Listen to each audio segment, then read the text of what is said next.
मधुरा ऐक ना, बोला की. अगं आपल्या लाडक्या बहिणींसाठी न तळता बनणारा एखादा पदार्थ बनव ना. करते की.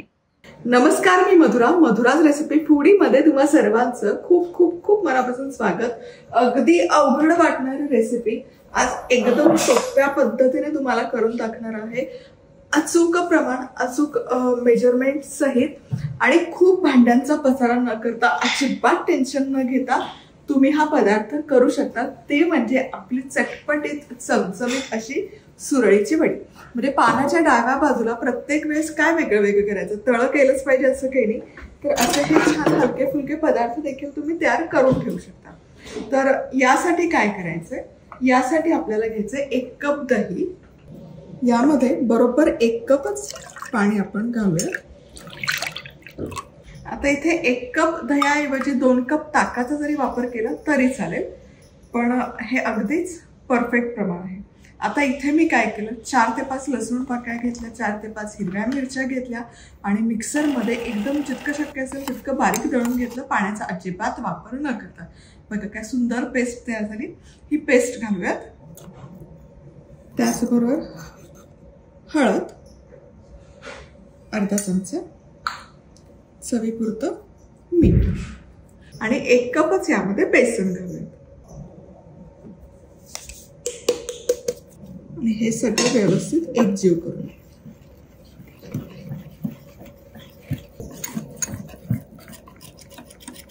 ही बघायला किंवा करायला कॉम्प्लिकेटेड वाटते रेसिपी, पण एकदा का तुमचा हात यावर बसला ना, 10 मिनिटाच्या आत हा पदार्थ तयार होतो आणि मुख्य म्हणजे पौष्टिक. आता हे सगळं मिश्रण गाळून घेऊयात एका कढईत. ही स्टेप गरजेची आहे, म्हणजे या काही गुठळ्या असतील त्या निघून जातील आणि आपली वडी एकदम सिल्की स्मूथ होईल.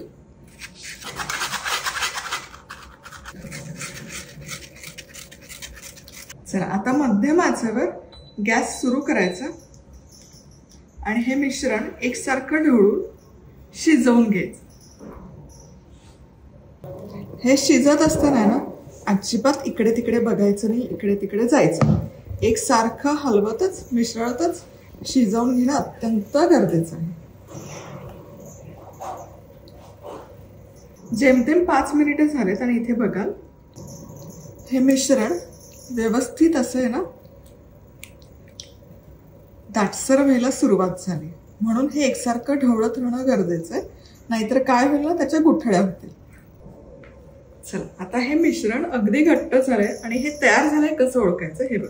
एकतर हे मिश्रण असं दाटसर होतं आणि दुसरी गोष्ट यावर अशी मस्त चकाकी येते, ग्लेज येते. हे याचा अर्थ हे मिश्रण आपलं अगदी तयार आहे. चला आता काय करायचं पुढे. आता गॅस बंद केलेला नाही, गॅस अगदी मंद आचेवर चालू ठेवलेला आहे आणि जास्त भांडी पसारा नसेल करायचा तर असा मोठा दंडरीत ट्रे तुमच्याकडे असेल, स्टीलचा ट्रे असेल तरी चालेल, थोडा खोलगट घ्या. आता पहिले काय करायचं, पहिले आतल्या बाजूमध्ये हे मिश्रण घालून पसरवून घ्यायचं.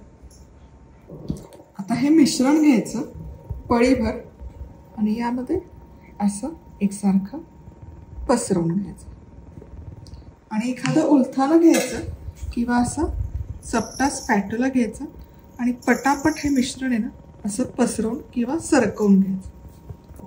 हे जितकं पातळ सरकवलं जाईल ना तितकी वडी आपली छान होते. आता हे 1 बॅचचं मिश्रण पसरवून झालं की आणखी थोडंसं घ्यायचं. आता या इकडच्या टोकाला घालायचं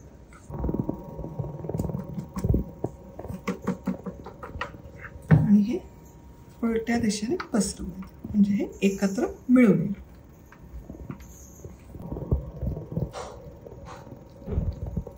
आता हा ट्रे उपडा करायचा, उलटा करायचा, काही काळजी नका करू, हे मिश्रण नाही सुटत. आणि या बाजूवर देखील हे मिश्रण घालायचं आणि एकसारखं पसरवून घ्यायचं. आणि असं अजिबात नाही की हा फ्लॅट स्पॅटुलाच वापरला पाहिजे, उलथांनी पण हे छान एकसारखं पसरलं जातं. चला आता हे सुरळीच्या वडीचं मिश्रण छान सेट झालं. आता याच्या वड्या तयार करूयात. तर तुम्हाला कितपत लांब जाड वडी हवी त्या अंदाजाने तुम्ही याच्या वड्या तयार करून घेऊ शकता. कड हलकीशी उचलायची आणि मग याचा गुंडाळी करून घ्यायची, वळकुटी करायची.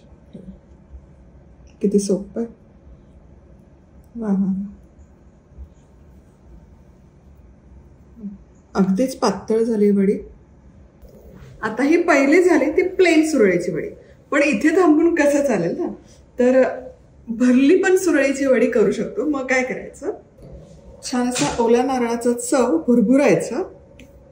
खूप गरज नाहीये, अगदी थोडासा. हवं तर हिरव्या मिरचीचे तुकडे घातले तरी चालतात. आणि कोथिंबीर. मग ही होते आपली भरलेली सुरळीची वडी.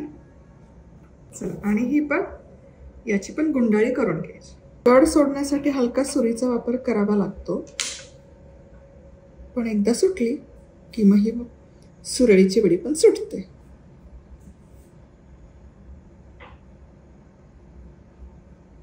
वा वा वा, बघा कमाल दिसते भरलेली पण.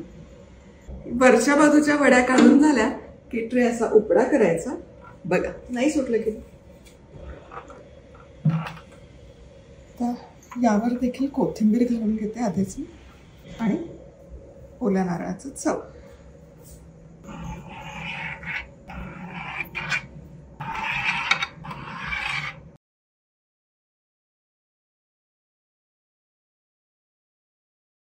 चला, या प्रमाणात 30 सुरळीच्या वड्या बरोबर तयार होतात. कड सोडून, बरं का, कडेचा पोर्शन सोडून. फोडणी करतात. तेल तापवलेलं आहे, यामध्ये मोहरी. गॅस बंद करते कारण तेल छान तापले. जिरं, हिंग, पांढरे तीळ, आणि आता गॅस सुरू केला आणि पोट फोडलेल्या हिरव्या मिरच्या तळल्या गेल्या. गॅस करते बंद आणि खमंग असा तडका आपला तयार आहे.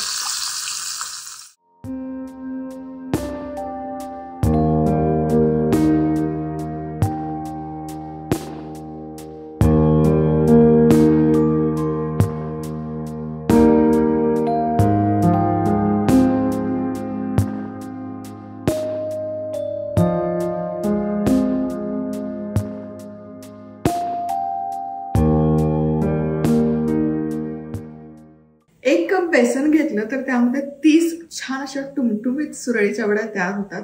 साईड डिश म्हणून तुम्ही जर बनवत असाल तर 4 ते 5 जणांसाठी अगदी परफेक्ट बनते. कमाला लागते आणि इझी पिझी रेसिपी, अगदी सोपी आहे.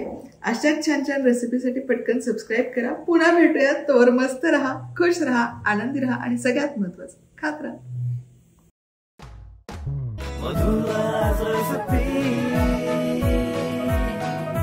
मधुराज रेसिपी, महाराष्ट्राची अस्सल चव.